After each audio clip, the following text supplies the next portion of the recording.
Olá, senhores, boa tarde.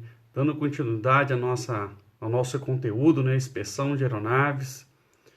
Vamos falar do órgão regulador, que é a ANAC, que estipula a inspeção de toda aeronave civil, em intervalos específicos, dependendo de cada tipo de operação que realiza.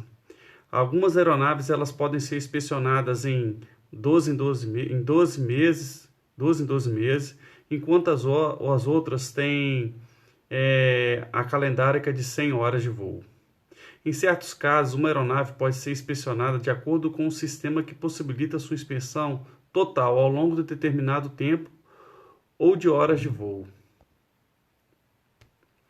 Técnicas de inspeção. Ao iniciarmos uma inspeção, verificamos se todas as tampas, portas de acesso, carenagens e capotas acham-se abertas ou removidas. Verificamos o estado de limpeza. Ao se abrir as tampas de inspeção ou capotas e antes de deixar a área limpa, verifique-se a presença de óleo ou qualquer outra evidência de vazamento. Antes de nós iniciarmos qualquer procedimento de inspeção, nós devemos ter o cuidado de pegar as ferramentas adequadas para a utilização da mesma. As inspeções iniciadas, ela deve ter todas as tampas abertas, né, para verificarmos se há algum tipo de enganjamento, óleo, alguma coisa, e limpar esse material residual, né? As fichas de inspeção, ela contém o passo a passo de cada componente que deveremos inspecionar. Utiliza-se sempre a relação de itens ao realizar uma inspeção. Às vezes as fichas de inspeção elas informam até o tipo de ferramenta utilizada para manutenção. A lista de verificação pode ser de sua própria confecção, fornecida pelo fabricante do equipamento, sob inspeção ou obtida de alguma outra fonte. Diretivas técnicas, boletins de serviço, cartões de inspeção.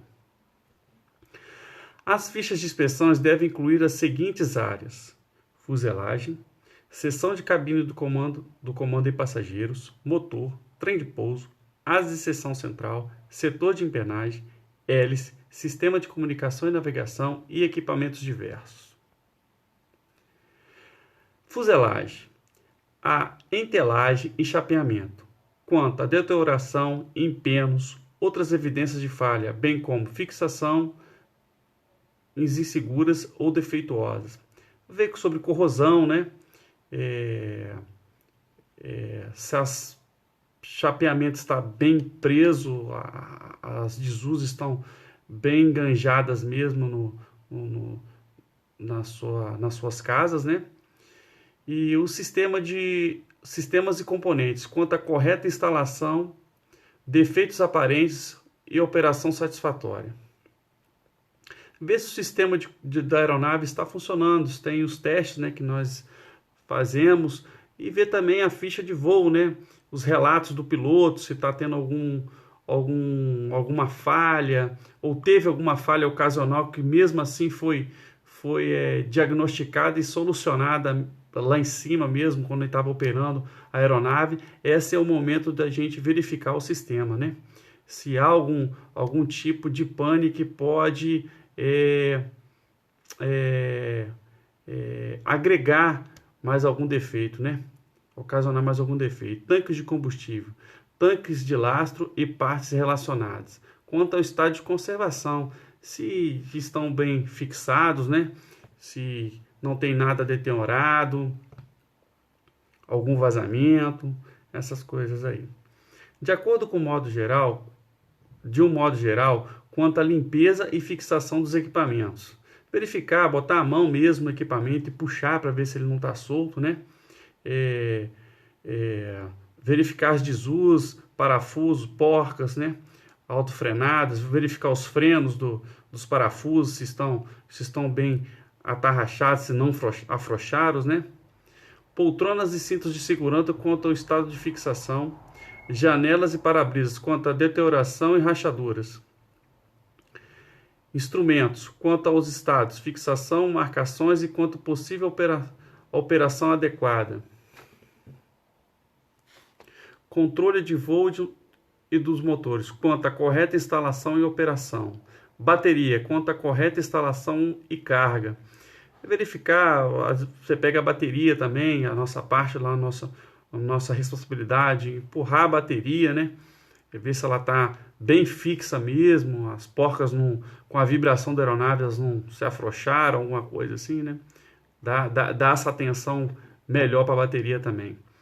Todos os sistemas, quanto à correta instalação, o estado geral, defeitos aparentes e segurança de fixação.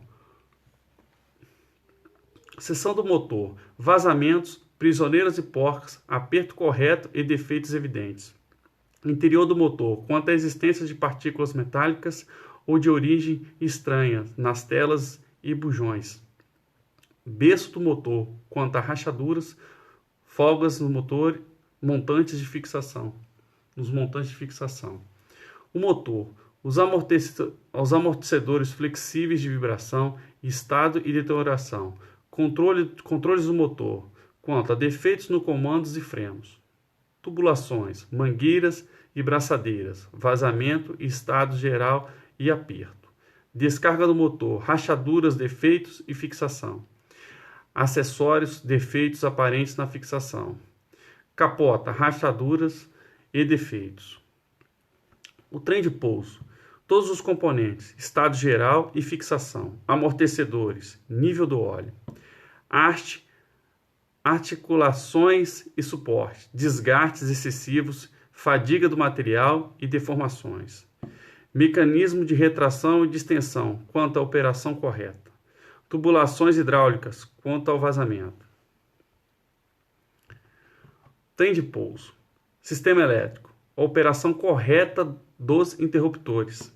Rodas, quanto a rachaduras e estados dos rolamentos. Pneus, quanto a cortes e desgastes. Freios, quanto aos ajustes corretos. Asas e seção central. Todos os componentes, estados em geral e fixação, entelagem e chapeamento, deterioração, empenos e outras falhas. Estrutura interna, longarinas, nervuras e elementos de compreensão, rachaduras, empenos e fixação, superfícies móveis, avarias evidentes e fixação, mecanismo de controle, liberdade de movimentação, alinhamento e fixação, cabos de controle, tensão correta, esgarçamento, desgaste e passagem adequada pelas guias e polias.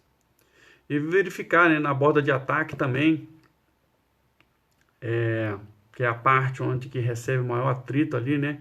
Se tem alguma rachadura, alguma nervura ali, né? Corrosão, essa inspeção visual é bem importante também.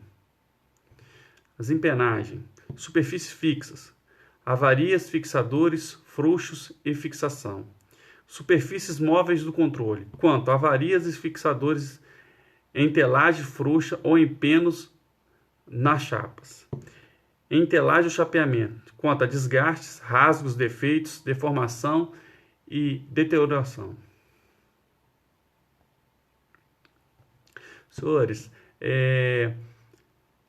essa aula foi passada como são as fichas, né, de inspeção que lá vem o passo a passo, né, de cada item, de cada componente, como que a gente deve verificar, né, quais ferramentas devemos utilizar para fazer esse tipo de inspeção ou manutenção, né?